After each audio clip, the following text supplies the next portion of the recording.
Amigos da JPTV e do portal JP News, estamos mais uma vez aqui no Cais do Porto, no Porto das Laranjeiras, com o Valmir de Oliveira. Esse é o segundo bloco do programa Entrevista na Beira do Rio com o Valmir de Oliveira. Já falamos sobre a participação dele na área de artística, né, onde ele tem um grande envolvimento no tradicionalismo. E agora vamos conhecer um pouquinho mais do Valmir de Oliveira político, né? Que o Valmir tem uma trajetória muito grande e extensa na área da política. Como é que tudo isso começou, Valmir? Assim, claro, nós na época, eu tinha meus 16, 17 anos, né? E eu via lá fora a minha mãe lá no interior, ela gostava de política, e eu desde pequeno lá fora, vinha lá os políticos, os candidatos ali, os candidatos a prefeito por Triunfo, visitavam lá, eu era criança ainda, e lá ficava aqueles panfletos ali para entregar para as pessoas que iam lá comprar no armazém interior, e aí eu era um dos responsáveis para ajudar a dar aqueles, que entregava os panfletos, esse aqui é o nosso candidato e tá, já falava, via a mãe falava, eu copiava dela. A minha mãe gostava muito de política, o meu pai não era tanta política, mas a minha mãe gostava de política. E a minha mãe fazia política, né? E isso aí eu aprendi com ela. E esse amor que eu tenho também partiu grande parte dela. Bom, chegado em Montenegro, né? Aí eu me integrei no CTG, comecei na parte artística e daí, me envolvendo nisso aí, como eu falava em público e dizia as poesias, aí me convidaram, né? Se eu não queria participar aí do comício, né? Um comício. Aí tinha um pequeno comício ali no antigo, hoje no Bar dos Pampas ainda, né? Certo. No Bar dos Pampas com o Hélio Alves de Oliveira, teu pai, saudoso Hélio Alves de Oliveira, teu pai, que era um comício dele. E aí eu fui, né? E dei um discurso, primeiro discurso que eu dei, e em cima do discurso eu disse uma poesia, O Moro do Alegrete, que é uma poesia que foi feita que o Jaime Caetano Brau fez para aquele deputado Rui Ramos, comparando ele com um cavalo, sabe? E aí eu comparei o teu pai com um cavalo de corrida, né? Que ia chegar no parlamento, né? E a poesia é muito bonita.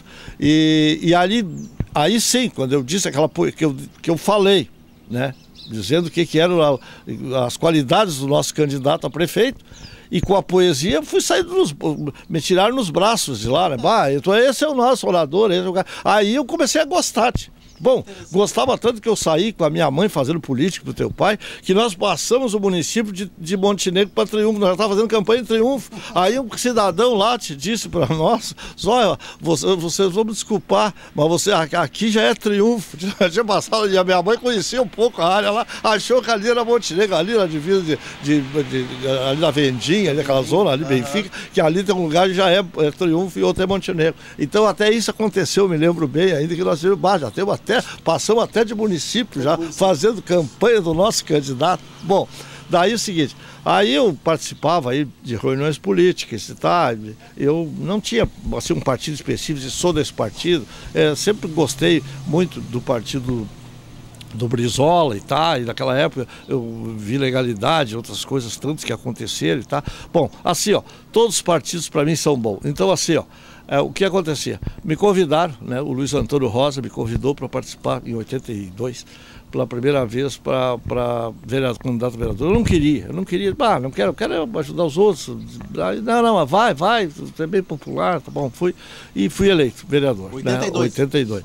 Aí depois, em 82, eu simplesmente me andei encrencando lá com a turma do partido, porque eles tinham uma filosofia diferente, eu queria uma coisa, eles queriam outra. Aí de repente saí do partido, passei para outro partido, me elegi vereador de novo. Fui 2 vezes vereador. E aí abandonei a política, os anos concorria, mas só para colocar o meu nome para ajudar os partidos que me pediam e tal. Não, vamos lá e tal. Não tinha muito interesse. Agora, por último, então, né, me veio um convite para concorrer a vereador pelo PP e aí eu aceitei e concorri, fiquei de suplente vereador. Bom, a política para mim, vou dizer para ti assim, sempre fiz a política não como profissional da política, fiz a política por gostar da política. Tá? Porque eu acho que na vida da gente a política é todo dia, ou não é? No trabalho, naquilo que tu faz, naquilo que tu realiza, naquilo que tu busca, o que é? A política é buscar o melhoramento para todos, né? De todos os segmentos né? Infelizmente, às vezes os partidos deturpam isso aí, fazem coisas erradas, fazem aquilo que infelizmente acontece na política. Então, a política hoje, assim, que eu vejo assim, assim ela está assim, vamos dizer assim, tem um segmento, né? E infelizmente eu acho que o voto sempre tinha que ser, não podia ser aquele voto que seja comprado, seja dirigido, o voto tem que ser aquele livre, soberano, que a pessoa sabe, eu vou votar nesse, que esse é o melhor para a minha cidade, esse é o melhor para o Estado, esse é o melhor para a União e assim por diante. Eu sempre encarei a política assim, olhar qual o que pode melhor representar o cidadão, tanto na Câmara como na Assembleia, né? Como um presidente ou governador e assim por diante. Então eu acho sempre assim que tem que se focar nisso aí, melhorar tudo aquilo que pode ser melhorado, deve ser melhorado. A polícia traz grandes benefícios, mas às vezes traz uns problemas também sérios que agravam os problemas de determinados municípios, porque o mau administrador, o mau gestor às vezes cria determinadas situações. Mas isso é problema de cada um, o seu jeito de administrar, o seu modo de agir e o seu jeito de ser, né? Então o que eu acho é o seguinte, é que tem que se pensar, o Brasil, por exemplo, é um país enorme, né, grande, sabe que é complicado, né? Administrar um país desse é um potencial, se sabe bem perfeitamente, e está aí sendo administrado da forma como está sendo, né? Os estados também, cada um procurando, né, buscar o melhor para o seu estado, e os municípios tendo o mesmo segmento. A política eu vejo nesse enfoque, não como profissionalismo da política, vejo a política como por gostar de fazer política. Bom, Valmir, tu participaste em dois momentos bem diferentes da política, né? Na década de 80 e agora 2014, né? O que mudou da política partidária daquela época para cá, Valmir? Olha, senhor, naquela época, por exemplo, os partidos políticos, eles tinha menos partidos políticos, era bem melhor, viu? Porque aí, aí existiam aqueles partidos tradicionais, tá? Tempo que tinha antigamente o Chimanga e o Maragato, eram dois, ou era Libertador ou era... Então, assim, aí poucos partidos existentes, que eu acho que é mais salutar. Poucos partidos. Bom, muitos partidos que aconteceram.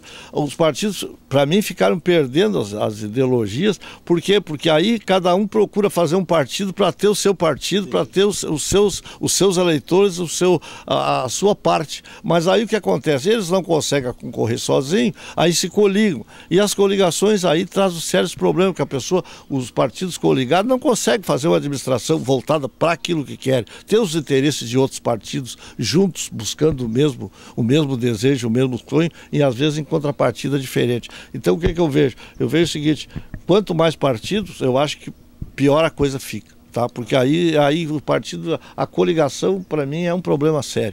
Eu acho que os partidos não deviam se coligar, para você se prefeito e vice, claro, tudo bem, o governador, vice-governador, presidente, tá tudo bem, só ali dois partidos. Mas não, se coliga aí 4, 5, 10, 20, 30, 40, 50 partidos. Quer dizer, então eu vejo esse problema aí sério, né? Claro, os partidos políticos hoje eu vejo uma forma diferente. Antigamente eu acho que era mais, o partido tinha mais respeito, era mais partidário, respeitavam mais, tinha uns que morriam getulistas e morreram, nasciam getulistas, morreram getulistas, assim por diante, quer dizer que então os partidos são essa situação.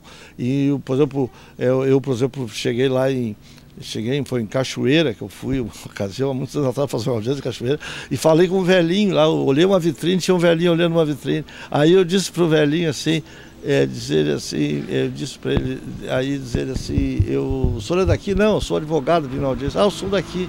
Aí diz assim, eu tenho muito orgulho, eu digo, o senhor é um cidadão, já dos 80, 90 anos já. Aí diz ele para mim assim, eu tocava bandoneon pro Borges de Medeiros, eu acompanhava ele, digo, então eu sou do tempo do Borges de Medeiros. Aí conversei com ele, coisas assim que marcaram a minha vida, andando, o cara de repente aparece alguém que fala sobre isso aí.